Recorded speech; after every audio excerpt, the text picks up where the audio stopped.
بسم اللہ الرحمن الرحیم۔ انبیاء اور حضور نبی اکرم صلی اللہ علیہ وآلہ وسلم کا وسیلہ۔ جب حضرت علی بن ابو طالب کی والدہ فاطمہ بنت اسد بن ہاشم وصال فرما گئیں تو حضور نبی اکرم صلی اللہ علیہ وآلہ وسلم نے ان کے پاس تشریف لائے اور آپ کے سرہانے بیٹھ گئے۔ پھر فرمایا، اے امی جان، اللہ تعالیٰ آپ پر رحم فرمائے، میری والدہ ماجدہ کے بعد آپ ہی میری ماں تھیں۔ آپ مجھے بھوک میں سیر ہو کر کھلاتی اور خود بھوکی رہتی تھیں، اور آپ مجھے پہناتی تھیں اور اچھی چیزیں خود کھانے کی بجائے مجھے کھلاتی تھیں۔ آپ یہ سب کچھ اللہ کی رضا اور روز آخرت کی خاطر کرتی تھیں۔ پھر حضور نبی اکرم صلی اللہ علیہ وآلہ وسلم نے فرمایا کہ ان کو 3 مرتبہ غسل دیا جائے۔ پھر جب کافور کا پانی لایا گیا تو حضور نبی اکرم صلی اللہ علیہ وآلہ وسلم نے پانی انڈیل کر اپنے ہاتھوں میں لیا، پھر اپنی قمیض اتاری اور وہ قمیض انہیں پہنا دی اور اپنی چادر سے انہیں کفن پہنایا۔ پھر حضور صلی اللہ علیہ وآلہ وسلم نے حضرت اسامہ بن زید، حضرت ابو ایوب انصاری اور حضرت عمر بن خطاب رضی اللہ عنہ اور حبشی غلام کو بلایا کہ وہ قبر کھودیں۔ پس انہوں نے ان کی قبر کھودی تو حضور نبی کریم صلی اللہ علیہ وسلم نے اپنے ہاتھ سے قبر کھودی اور اس سے اپنے ہاتھوں سے مٹی نکالی، اور جب فارغ ہو گئے تو حضور صلی اللہ علیہ وآلہ وسلم اس میں لیٹ گئے۔ پھر فرمایا، اے اللہ تعالیٰ جو زندگی اور موت دیتا ہے اور وہ خود ہمیشہ زندہ رہنے والی ذات ہے، اسے موت نہیں آئے گی۔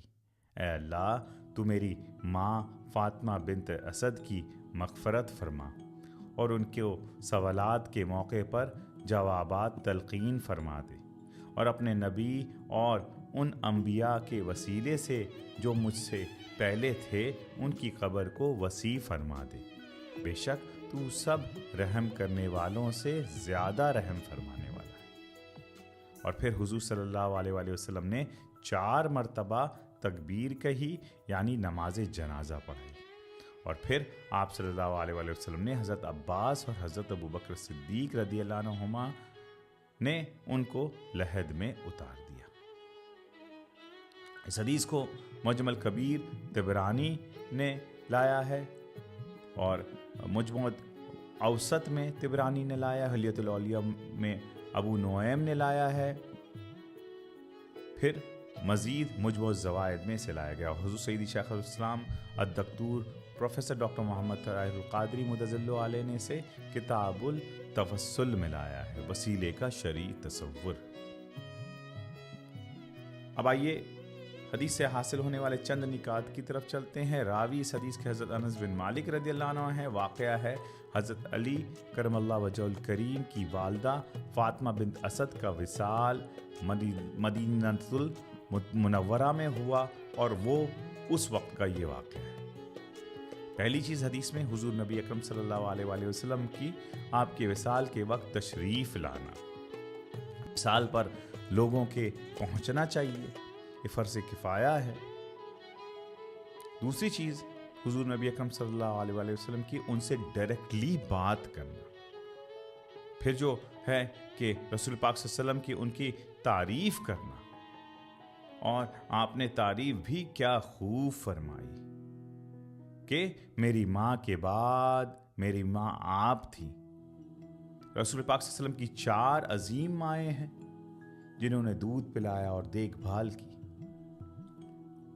اس کے بعد پھر آپ خود فرمایا کہ ان کی تعریف کی آپ نے کہ آپ خود بھوکی رہیں اور مجھے کھلاتی رہیں، آپ مجھے سیر کراتی رہیں۔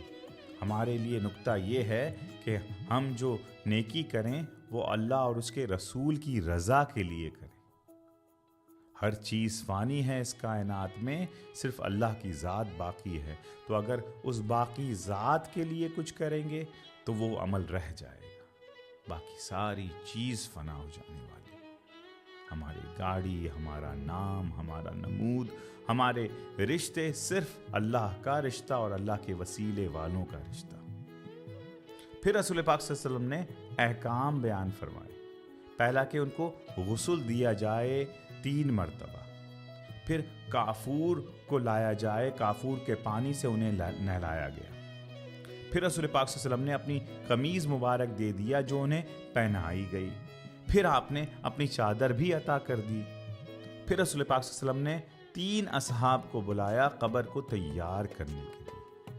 جب قبر کھدائی ہو رہی تھی اور لحد تک پہنچ گئے تو رسول پاک صلی اللہ علیہ وسلم نے خود کھدائی کی اور مٹی کو اپنے دست اقدس سے نکالا۔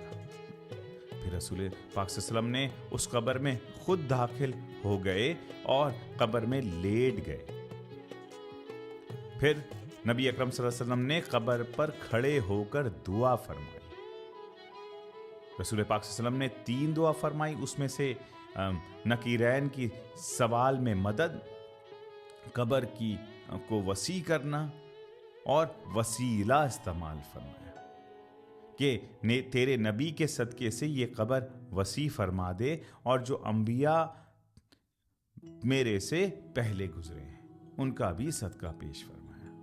اور پھر اس کے بعد رسول پاک صلی اللہ علیہ وسلم نے جنازہ پڑھایا۔ جنازہ بھی نماز جنازہ بھی ایک دعا ہے۔ رسول پاک صلی اللہ علیہ وسلم نے جنازے سے پہلے بھی دعا فرمائی، جنازے کے بعد بھی، اور نماز جنازہ خود بھی دعا ہے۔ اللہ رب العزت کی بارگاہ میں دعا ہے کہ شعبان کے اس مبارک مہینے میں اللہ تعالیٰ حضور نبی اکرم صلی اللہ علیہ وآلہ وسلم کے صدقے سے ہمیں خیر اور سلامتی کے راستے پہ گامزن رکھے اور امت محمدی صلی اللہ علیہ وآلہ وسلم کے درجے میں برکت عطا فرمائے۔ آمین بجاہ سید المرسلین۔